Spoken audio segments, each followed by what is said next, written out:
Hello students, this is Prakhar. Welcome to Rishi classes. कैसे हैं आप सब? आई होप आप सब अच्छे होंगे, पढ़ रहे होंगे और अपने एग्जाम की तैयारी के लिए आप लोग लग भी गए होंगे। तो अभी आप लोग जो है क्लास 9th और 10th में आ गए हैं और 10th में आपको पता है आपका बोर्ड एग्जाम है। आपके स्कूल से पेपर बनेगा नहीं कि आपके स्कूल में जो टीचर्स थे उनसे आप इंपॉर्टेंट क्वेश्चन पूछ लेते थे और फिर उसको रट लेते थे, ठीक है। तो अब ऐसा नहीं करना है, क्योंकि बोर्ड एग्जाम में पेपर जो होगा वो आपके स्कूल से नहीं बनेगा, ठीक है। तो आपको हर एक चीजें बहुत ही अच्छी तरीके से पढ़नी है और स्मार्ट तरीके से पढ़नी है। तो पढ़ने से पहले आपको जो है क्लास 10th में क्या क्या चीजें हमको पढ़नी है, इस चीज का नॉलेज और इस चीज का आइडिया होना चाहिए। अगर ये चीजें पता रहेगी तो हम अपनी स्टडी, हमारी जो पढ़ाई है उसको और भी अच्छे तरीके से और इफेक्टिव बना सकते हैं, ठीक है। तो आइए सबसे पहले आज हम समझते हैं कि क्लास 10th में जो इंग्लिश का सिलेबस है वो क्या चीजें है और उसमें क्या क्या चीजें हमको पढ़नी है, ठीक है। तो आइए हम शुरू करते हैं कि क्लास 10th का जो आपका इंग्लिश है, इंग्लिश में जो सिलेबस है उसका, ठीक है। इंग्लिश में जो इसका सिलेबस है उसमें क्या क्या चीजें हमको पढ़नी है, ठीक है। तो आप देख रहे हैं आपका जो पेपर का पैटर्न है कुछ इस तरीके से होता है। सिलेबस आपका क्लास 10th का ये इंग्लिश का है, ठीक है। इसका पेपर पैटर्न समझिए क्या है। देखिए, क्लास 10 का सिलेबस है इंग्लिश का, ठीक है। इसमें there will be one question paper of 70 marks. अब इसका जो क्वेश्चन पेपर होगा वो कितने मार्क्स का होगा? 70 मार्क्स का, ठीक है। मतलब जो आपको पेपर मिलेगा वो कितने मार्क्स का होगा? 70 मार्क्स का होगा। In total assessment will be for 30 marks. हाँ, आपके स्कूल के जो टीचर्स है उनके हाथ में ये मार्क्स है 30 मार्क्स, जिसको आप बहुत ही अच्छे तरीके से प्राप्त कर सकते हैं अगर आप स्कूल में अपनी कॉपीज अच्छी रखेंगे। आपको जो उसमें इंटरनल असेसमेंट मतलब जो आपसे वाइवा होगा, आपका जो फिर आपसे ओरल एग्जाम लिए जाएंगे, आपकी कॉपीज अच्छी तरीके से होनी चाहिए, ठीक है। जो आपको प्रैक्टिकल के लिए जो चीजें मिले उसको आप कंप्लीट करके दिखाइए। तो ये चीजें, ये 30 मार्क्स जो है, ये आपके हाथ में है। इसको आसानी से आप प्राप्त कर सकते हैं, गेन कर सकते हैं, ठीक है। बाकी आपको जो पेपर है वो 70 मार्क्स का होगा।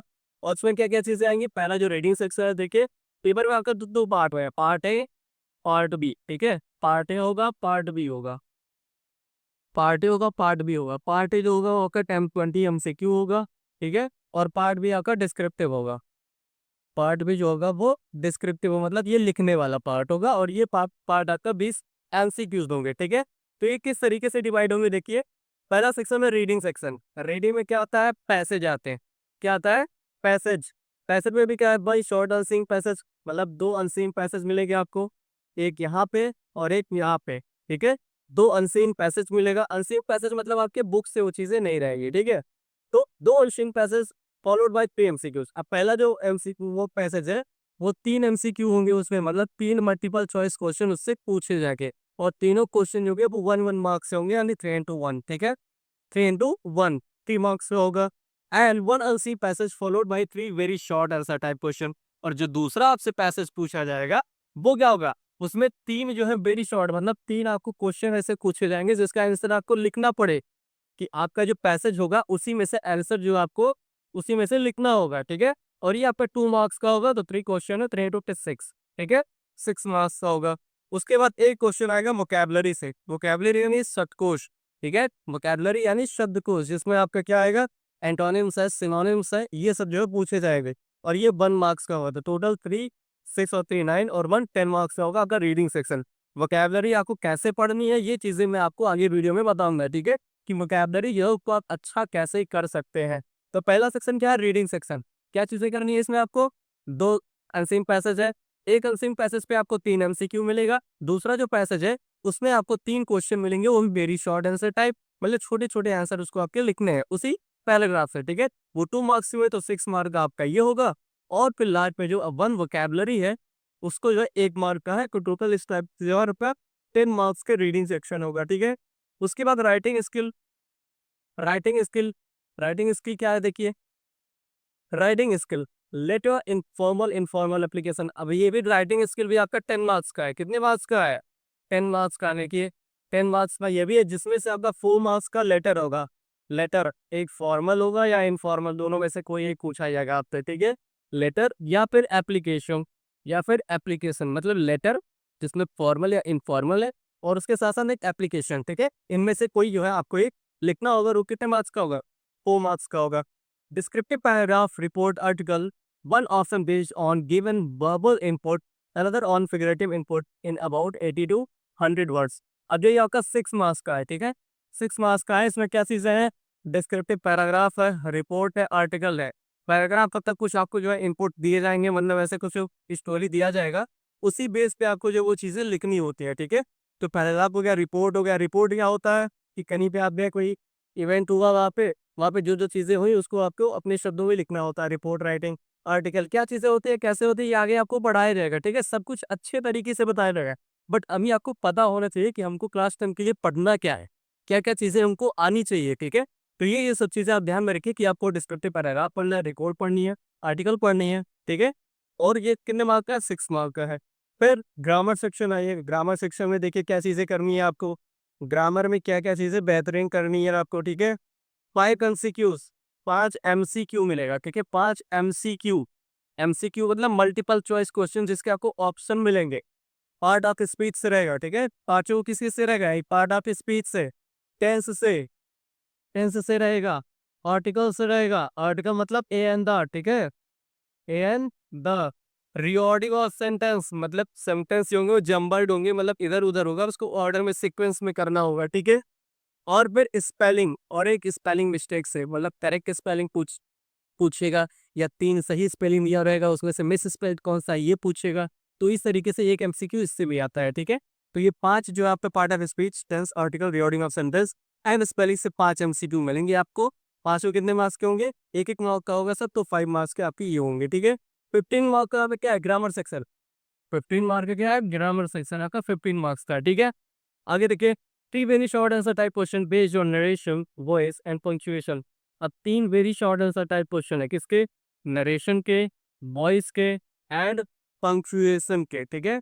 इन तीनों से जो है आपको 2 मार्क्स का एक-एक क्वेश्चन मिलेगा, ठीक है? तो 3 इंटू 2 ये आपके 6 मार्क्स के हैं, ठीक है? उसके बाद translation of a short passage from Hindi to English, और ये इंपॉर्टेंट एक पैसेज भी आता है, मतलब एक स्टोरी फॉर्म में ऐसा जो आपका हिंदी में दिया रहेगा उसको आपको इंग्लिश में ट्रांसलेट करना होता है, अनुवाद करना होता है, ठीक है?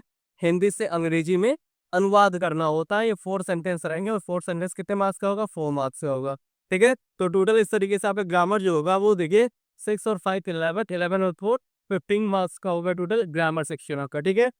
अब जो आपका लिटरेचर है यहाँ से 45 मार्क्स होगा, मतलब 70 आउट ऑफ 70 जो है 30 मार्क्स आपके बुक से बाहर है। 35 मार्क्स आपका जो बुक मिला के, जैसे प्रोज है, पोएट्री है, सप्लीमेंट्री है, ये तीनों बुक मिला के जो आपके कितने मार्क्स के हैं? 35। और रेस्ट पार्ट जो 35 है वो आपका आउट ऑफ बुक है, आपके बुक से बाहर का है, ठीक है? तो उन चीज़ों पे भी आपको कमांड करनी है अच्छे तरीके से, ताकि वो 35 मार्क्स भी आपके कहीं और ना जाए, ठीक है?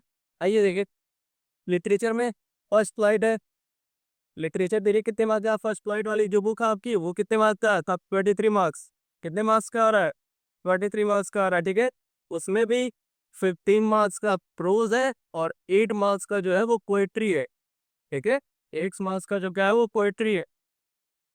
8 मार्क्स का पोएट्री है और फिर 15 मार्क्स का आपका प्रोज सेक्शन यानी जो कहानी वाली पार्ट है, ठीक है? 2 MCQs based on the given extract. अब इसमें भी आपको एक्सट्रैक्ट मतलब एक आपको पैसेज दिया जाएगा। एक इस तरीके से कुछ पैसेज दिया गया है जो आपके चैप्टर्स है, उनमें से किसी चैप्टर से आपको पैसेज दिया जाएगा और उस पैसेज पे बेस हाउस से जो है कितने एमसीक्यूज? 2 एमसीक्यू पूछेगा, ठीक है? कितने मार्क्स के रहेंगे? 2 मार्क्स के रहेंगे, ठीक है? 3 एमसीक्यू बेस्ड ऑन लेसन, और फिर हर एक लेसन के लास्ट में जो है 10 एमसीक्यूज जो दिए गए हैं लगभग, हर लेसन के लास्ट में देखिएगा मल्टीपल चॉइस क्वेश्चन दिया हुआ रहता है, ठीक है? तो उसमें से जो है 3 एमसीक्यूज आपके पूछे जाएंगे, 3 एमसीक्यूज, तो वो भी 80 मार्क्स के होंगे, मतलब 3 टू 5 मार्क्स के आपके एमसीक्यूज आने वाले हैं, किससे? क्लोज सेक्शन से, ठीक है? और फिर two short answer type question in about 30-40 words each. अब जो आपका शॉर्ट आंसर टाइप का क्वेश्चन होगा वो आपको 30 टू 40 वर्ड्स में लिखने होंगे, और कितने क्वेश्चन होंगे? वो 2 होंगे, ठीक है? कितने मार्क्स से होंगे? 3 मार्क्स के, मतलब टोटल टोटल 6 मार्क्स के आपके जो है शॉर्ट आंसर टाइप के क्वेश्चन आएंगे, कहाँ से? प्रोब से, ठीक है? One long answer type question in about 60 word. आपको एक लॉन्ग आंसर भी लिखना है, और कितने वर्ड में लिखना है? 60 वर्ड में लिखना है, ठीक है? कितने वर्ड में? 60 वर्ड में लिखना है। और फिर ये कितने मार्क्स का रहेगा? 4 मार्क्स का रहेगा, ठीक है? कितने मार्क्स का? 4 मार्क्स का। तो 6 और 4 कितना हो गया? 6 और 4 10, 6 और 4 ये 10 हो गया, और 5 मार्क्स का कोई एमसीक्यू, तो 5 और 10 15 हो गया। प्रोज सेक्शन खत्म। अब आइए पोएट्री पे। पोएट्री 8 मार्क्स का है, देखिए 8 मार्क्स, इसमें भी 2 एमसीक्यू जो आपके एक्सट्रैक्ट से आएंगे, मतलब कोई पोएम का आपको ऐसे 4 लाइन का पैसेज दिया जाएगा, उसमें से आपको फिर 2 एमसीक्यूज पूछे जाएंगे, ठीक है। और मोस्ट ऑफ एमसीक्यूज यही होता है कि जो है किस चैप्टर से उसके ऑथर के राइट पोएट का नाम बताइए, ठीक है। तो फिर 2 इंटू 1 जो 2 मार्क्स सही है। और फिर वही short answer type question based on poetry lesson in about 30 to 40 words. और जो एक शॉर्ट आंसर टाइप क्वेश्चन भी आपको मिलेगा, ठीक है। या तो आप शॉर्ट आंसर टाइप पे क्वेश्चन आंसर लिखिए, और या फिर आप 4 लाइन्स की कोई पोएम लिखिए। तो आपको जो भी आसान लगे, जो कि हमको ये पोएम याद हो सकता है, आप पोएम याद करिए, या फिर शॉर्ट आंसर टाइप याद हो सकता है तो वो याद करिए। दोनों का मार्क्स सेम है, कितने मार्क्स का है, 3 मार्क्स का है, ठीक है। और फिर आपको एक कोई पोएम दिया जाएगा, उसका आपको सेंट्रल आइडिया लिखना होगा। कोई पोएम आपको दिया जाएगा, उसका आपको सेंट्रल आइडिया लिखना होगा, ठीक है। तो ये चीजें आप आपका प्रो जो आपकी फर्स्ट फ्लाइट वाली बुक है, वहां से इतनी चीजें कवर हो रही है, ठीक है। 35 मार्क्स में से आपका जो 23 मार्क्स है, जिसमें 15 मार्क्स जो आपका प्रोज सेक्शन से है, ठीक है, प्रोज से है, और 8 जो है आपका पोएट्री से है। और क्या क्या चीजें कैसे डिवाइड है, हर एक चीज आपको अच्छे तरीके से बता दिया गया, तो आप उस चीजों को लेके अच्छे तरीके से पढ़िएगा, ठीक है। अब आपका लास्ट पॉइंट है जो फुटप्रिंट्स विदाउट वीट, यानी आपकी जो सप्लीमेंट्री वाली बुक है, ठीक है। जो सप्लीमेंट्री वाली बुक है, सप्लीमेंट्री वाली बुक से कितने मार्क्स मन बना रहा है, 12 मार्क्स आ रहा है, ठीक है। सप्लीमेंट्री बुक से कितने मार्क्स आ रहे हैं, 12 मार्क्स आ रहा है, ठीक है। देखिए 5 MCQ based on prescribe lesson, हर एक लेसन के लास्ट में आपके 10 एमसीक्यू दिए जा रहे हैं। उन पूरे लेसन से मिला के जो है 5 एमसीक्यू पूछा जाएगा। 5 एमसीक्यू कितने मार्क्स करेंगे, 5 मार्क्स से ही रहेंगे, ठीक है। माई short answer type question in about 30 to 40 words. अब आपको शॉर्ट आंसर टाइप के क्वेश्चन भी मिलेंगे। शॉर्ट आंसर टाइप के क्वेश्चन लिखना है कितना, एक, कितना, एक। सप्लीमेंट्री से एक शॉर्ट आंसर टाइप का क्वेश्चन मिलेगा, एक लॉन्ग आंसर टाइप का क्वेश्चन मिलेगा। लॉन्ग आंसर वाला 4 मार्क्स का होगा, शॉर्ट वाला 3 मार्क्स का होगा, और 5 एमसीक्यूज होंगे जो कि बहुत ही आसान होते हैं। अगर आपको स्टोरी सब पता है तो बहुत ही आसानी से आप ये चीजें कर ले जाएंगे, ठीक है। और स्टोरी अगर आप हमसे पढ़ रहे हैं, मुझसे पढ़ रहे हैं, तो आप बेहतरीन तरीके से स्टोरी को समझ सकते हैं और अपने दिमाग पे उसको याद भी रख सकते हैं, ठीक है। आइए आगे देखिए। अब जो बुक है आपका, बुक में क्या क्या लेसन है वो देख लेते हैं। आपका जो प्रोज वाला पार्ट है, प्रोज में देखिए क्या क्या लेसन है। प्रोज में आपका अ लेटर टू गॉड है, जो कि पहला लेसन है, आपको जो पढ़ा भी दिया गया, आपकी प्लेलिस्ट में वीडियो होगा तो देखिएगा इसको, ठीक है। अ लेटर टू गॉड है। Nelson Mandela a long walk to freedom, ये चैप्टर है। तीसरा चैप्टर है टू स्टोरीज अबाउट फ्लाइंग, इसमें फर्स्ट फ्लाइट है, ब्लैक एरोप्लेन है, ठीक है। चौथा चैप्टर आपका क्या है, from the diary of Anne Frank. और फिर पांचवा गेम्स ऑफ इंडिया, इसमें 3 पार्ट है जो है। तीनों पार्ट क्या, a better from Goa from Assam, ठीक है। उसके बाद छठवां जो चैप्टर है वो क्या है, मिसबिल द ऑटर। क्या है, Mijbil the otter. Mijbil the otter है, फिर मैडम राइट द बस है। फिर 10वां एट बनारस, वो लास्ट चैप्टर आपका द प्रपोजल है, ठीक है। लास्ट चैप्टर क्या है, प्रपोजल है। पोएट्री में कौन कौन सी पोएम है, the dust of snow, fire and ice, दोनों के राइटर कौन है, रॉबर्ट फ्रॉस्ट, ठीक है। दोनों के राइटर कौन है, रॉबर्ट फ्रॉस्ट है। और फिर क्या लिखिए आपको पोएट्री, और ये है a tiger in the zoo, ठीक है। A tiger in the zoo है। इसको लिखा किसने, लेस्ली नॉरिस ने लिखा है। फिर how to tell wild animals, Carolyn Wells ने लिखा है इसको। द बाल पोयम, जॉन बैरिमल ने लिखा है। Amanda, Robin Klein, the trees, Adrienne Rich ने लिखा है। Fog, Carl Sandburg, the tale of Custard the dragon, ऑजन नैश ने लिखा है। Author for Anne Gregory, William Butler Yeats, यानी को हम शॉर्ट में WB येट्स बोलते हैं, ठीक है। इन्होंने इस चैप्टर को लिखा हुआ। तो इतनी आपकी जो 9 में 10 जो है कितने हैं, 10 आपके पोएम्स हैं, इनको भी पढ़ना है आपको। और फुटप्रिंट्स विदाउट फेट, यानी सप्लीमेंट्री जो बुक आपकी लास्ट वाली, उसमें क्या क्या चीजें हैं देखिए। पहला चैप्टर है ट्रिप ऑफ सर्जरी है, द किड्स स्टोरी है, द मिडनाइट विजिटर है, अ क्वेश्चन ऑफ ट्रस्ट है, फुटप्रिंट्स विदाउट फीट, तो यही आप एक चैप्टर का नाम भी है। और फिर the making of a scientist, the necklace Bholi at the book that saved the earth. इतने चैप्टर्स हैं आपके बुक में जिसको आपको इस सिलेबस में पढ़ना है, और अच्छे तरीके से पढ़ना। अब इस चीज को पढ़ना कैसे, ठीक है। जितनी चीज है, इस चीज को पढ़ना कैसे है, कैसे क्या स्ट्रेटेजी आपकी होने वाली है, कितना आपको मंथली जो टारगेट रखना, हर एक चीज मैं आपको अगले वीडियो में बताऊंगा। तब तक आप इस वीडियो को देखिएगा, और अपने अन्य दोस्तों को भी जो इस समय क्लास 10th में पहुंच चुके हैं, उनको भी इस सिलेबस का वीडियो भेज दीजिए, ताकि वो भी जो है इधर उधर ना भटके और सेंटर्ड हो के अपनी पढ़ाई को अच्छी तरीके से कंटिन्यू कर सके। Thank you.